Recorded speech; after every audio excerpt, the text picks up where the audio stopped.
एक भोंदू रहता था, पर वो इतना सीधा था कि सब प्यार से उसको भोंदू ही बुलाते थे। गायों की सेवा करता था और जिस आश्रम में रहता था वहां के गुरुदेव शाम को प्रवचन करते थे तो सबसे पीछे बैठ के सुनता था। भोंदू को लगता था गुरुजी जो बोल रहे हैं ये बिल्कुल सत्य है, इसमें कोई झूठ नहीं है। एक दिन गुरुजी प्रवचन करते हुए बोले, यमुना के पल्ली पार भांडीर वन में ठाकुर जी गैया चराने आए। भांडीर वन का नाम सुनते भोंदू कान खड़े हो गए। बोले भांडीर वन तो मैं जाता हूं गैया लेके, मुझे तो कभी मिले नहीं वहां पे। अरे मुंह में ही कमी होगी, मुंह में ही सामर्थ्य नहीं होगी उनको देखवे कि मैं ही नहीं देख पाए होंगे, वो तो आते होंगे वहां पे, मुझे ना दिखे होंगे। भोंदू ने पहली बार जिज्ञासा करी, गुरुदेव ठाकुर जी दिखते कैसे हैं? तो गुरुदेव भी हंस गया, अच्छा भोंदू पूछ रहा है, बैठ जाओ बताते हैं। मोर मुकुट पहनते हैं ठाकुर जी, और बोले दो कान हैं लेकिन कुंडल एक ही पहनते हैं। ठाकुर जी ऐसे पुष्प तोड़ के कान के ऊपर लगा लेते हैं, दोनों कानों में एक ही कुंडल को फेर फेर के पहनते। ठाकुर जी पीली पीतांबरी, ऐसी ठाकुर जी पीली पहनते, पीली पीतांबरी। माला कैसी पहनते हैं? ठाकुर जी ऐसी पहनते हैं पूरी पैरों तक जाए। ये देखो गुरु जी कह रहे हैं तो निश्चित है भंडीर वन में आते हैं ठाकुर जी। भोंदू अपनी गैया लेकर के भांडीर वन पहुंच गया। गैया चर रही थी, अब भोंदू ढूंढ रहा है, कभी वृक्ष के नीचे जाके देखे, कभी कहीं देखे, कभी ढूंढे कहीं से चंदन की सुगंधी आ जाए। गुरुजी बता रहे थे उनमें से चंदन की सुगंधी आती है, क्या पता कन्हैया यहीं कहीं हो। इतने भाव से, इतने प्रेम से और इतने भोलेपन से ढूंढने लगा ठाकुर जी को, और ठाकुर जी नहीं मिलते ना तो अपने आप को ही कोसता, मुंह में योग्यता ना होगी, यही मारे ना मिल रहे, ठाकुर जी तो यही है। गुरु जी की बात गलत नहीं है, ठाकुर जी तो यही है। उसके उस सहज भाव पर, उसके उस सरल भोंदूपने पर ठाकुर जी रीझ गए। और इतने में ही भोंदू हताश निराश उदास बैठा था, खुद को कोस रहा था, मुंह में योग्यता ना है, मुंह ठाकुर जी मिलना है रहे।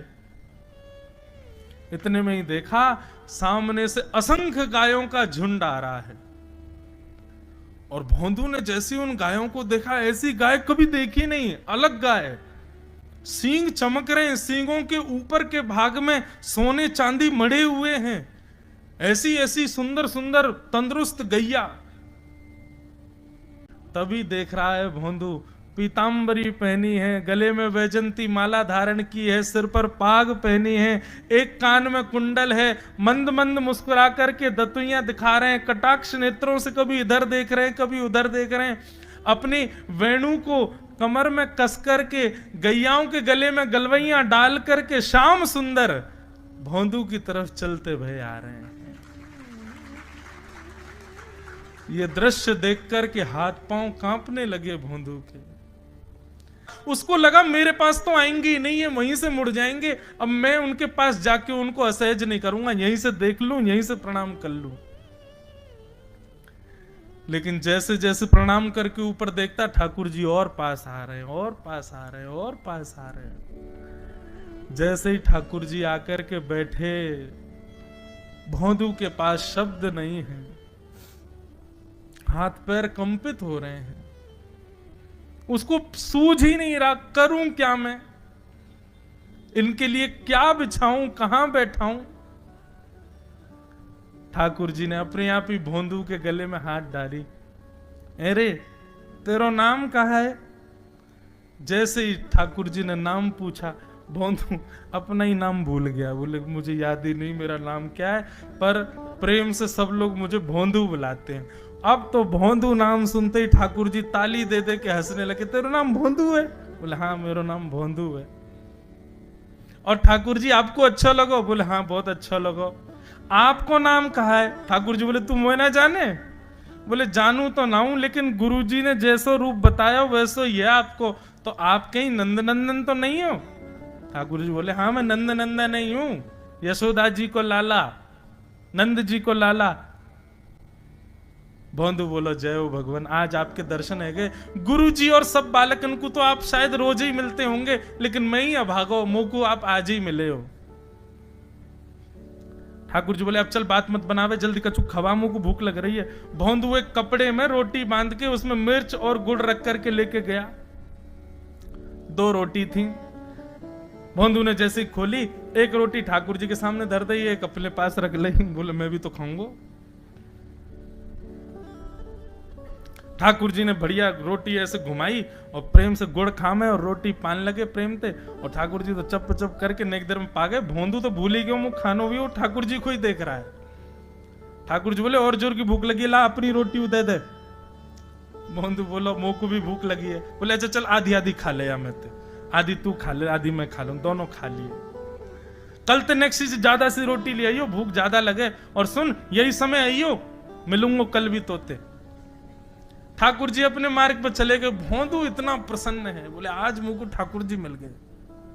गुरुदेव के प्रवचन का समय हो गया, भोंदू पीछे जाके बैठ गया, अपने गुरुदेव को प्रणाम करे, इनकी कृपा से ठाकुर जी मिले। उसने किसी को नहीं बताया, उसको लगा सबको ही मिलते हैं भगवान, मुझे ही मिले हैं बहुत दिन बाद। दूसरे दिन भोंदू खूब सारी सामग्री रसोई घर में इकट्ठा करके जाने लगा। किसी ने जाके गुरुदेव से कह दिया कि भोंदू बहुत सारी सामग्री ले जा रहा है। गुरुदेव ने जाके कही, भोंदू इतनी सामग्री ले जा रहा हो भैया, वो भंडारो करेगो का? नहीं गुरुजी भंडारो तो नहीं करूंगा, वो नंद नंदन नाम है, वो यशोदा नंदन मदन मोहन, वो अपनी गैया चरा के आए, कल भी आए, मेरी रोटी खा गए, मैं भूखो ही रहेगा कल। या हमारे ज्यादा सी ले जा रहा हूं, बेचारे बहुत भूखे आए कल, कि उनको पेट भर जाएगा, मैं भी पा लूंगा, या हमारे गुरुजी आज ज्यादा सामग्री ले जा रहा हूं।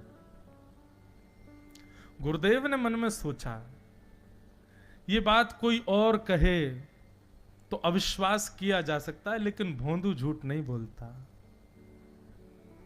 भोंदू कभी झूठ नहीं बोलता, भोंदू की बात पर विश्वास करना ही पड़ेगा। गुरुदेव बोले सुन सुन ठाकुर जी आए थे? बोले हाँ। अच्छा उनका रूप कैसा था? जैसा रूप आपने बताया था ना गुरुजी, बिल्कुल वैसा, ऐसे कटाक्ष नेत्र, मोती जैसे दांत, ठाकुर जी की मुस्कान ऐसी, पाग ऐसी, कान ऐसे। गुरुदेव के तो नेत्र बंद हो गए, वे सब अनुभव करने लगे। लेकिन गुरुदेव बोले रूप कैसा भी बता दे, चरण यदि इसने बता दिए तो मैं मान जाऊंगा कि ठाकुर जी थे। अच्छा तूने चरण देखे? बोले हाँ गुरुजी मैंने चरण देखे। चरण कैसे थे? ठाकुर जी के चरण जब वो चल करके आगे बढ़ते हैं ना तो चिन्ह बन जाते हैं। कहीं ध्वजा बनी थी, कहीं शंख बना था, कहीं कुछ बना था, और उनके जो नखून है ना उनमें से ऐसा लगता है मानो जैसे कोमल का पराग हो, कमल का पराग हो। और चरणों का रंग कैसा, जैसे मानो जैसे गुरुदेव कमल होता है ना, कमल की आकृति, ऐसे ठाकुर जी के चरण। जब चरण का यथावत वर्णन भोंदू ने कर दिया, गुरुदेव समझ गए, बोले निश्चित ठाकुर जी आते। नहीं तो भोंदू कहां जाने, इतनी बुद्धि नहीं है उस पे कि वो इतना सब कुछ ढूंढ धाड़ के मुझे बताए। भोंदू एक काम करेगा? बोले हाँ। ठाकुर जी आएंगे तो तेरे सखा बन गए? बोले हाँ। तो उनको लेकर के आश्रम आ जा, यहां पे आ जा। भोंदू बोला कि इतने योग्य बालक हैं, लेकिन ठाकुर जी ने किसी से नहीं कही, मुझसे कही है। अगर मैंने ये काम नहीं किया तो मेरा जीवन व्यर्थ है। भोंदू को लगा ठाकुर जी सबसे ही मिलते हैं, गुरुजी किसी से भी कह के बुलवा लेते, मुझको काम दिया। भोंदू ने तो उसको अपने हृदय में ले लिया, अब ये काम मुझे करना है। बोले गुरुजी मैं वचन दे के जा रहा हूं, ठाकुर जी को मैं लेके आऊंगा। जा बेटा। भोंदू वन में चला गया। अब तो उसको मिलने की भी एक्साइटमेंट नहीं है और कोई उसके मन में भाव ही नहीं है, उसको ये है बस ठाकुर जी को मैं ले जाऊं। जाकर के बैठा, ठाकुर जी अपनी गैया चराते भये, ठाकुर जी आए, रूप देख करके फिर से भावुक हो गया भोंदू। ठाकुर जी आकर के बैठ गए, बोले चल जल्दी निकाल रोटी, भूख लगी है मुंह को। भोंदू सजाता जा रहा है थाली, ठाकुर जी को देता जा रहा है। बोले जय जय एक प्रार्थना करूं? बोले करो। आप मेरे संग मेरे सखाओ ना आप? बोले हाँ तेरो सखाऊं तो मेरी बात मानोगे? बोले कहा आप मेरे संग आश्रम चलो गुरु जी के पास। ठाकुर जी रोटी पाते जा रहे, ठाकुर जी ने अनसुनी कर दी बात। बोले जय जय कछु कहो ना, आप चलोगे ना? ठाकुर जी बोले हम तेरे सखा हैं, तेरे गुरु जी के सखा नहीं है। तू मोते मिल, तू मेरे संग खा, तू मेरे संग रहे, तू कछु कर, तो कुछ सब अधिकार है, लेकिन ये हम गुरु जी ते मिल बातें मिल ये सब हम नहीं करेंगे। हम बस तेरे सखाएं तो ही जाने और कोई ना जाने। ए जय जय ऐसे मत कहो ना, वे नहीं बताते तो मैं तो आपको देख ही नहीं पाता, मैं तो आपको जानता ही ना हूं। उनने ही तो मुझको बताई कि आप भांडीर बनाते हो, आपका रूप ऐसा है। उनने कृपा करके मुंह को आपसे मिलवाए हो, वही हमारी मित्रता के मूल आधार है, उनसे तो मिलवे चलो ना। ठाकुर जी बोले देख ज्यादा जिद मत करे, हमने तो उसे एक बार कह दी हम नहीं जाएंगे नहीं जाएंगे नहीं जाएंगे। ठाकुर जी रोटी पा रहे थे तो भोंदू ने हाथ से रोटी और छनाई बोली ये भी दो, ये भी गुरु जी की है, लाओ ये मिर्च गुड़ सब दो, ये सब गुरु जी को, ये भी मत खाओ।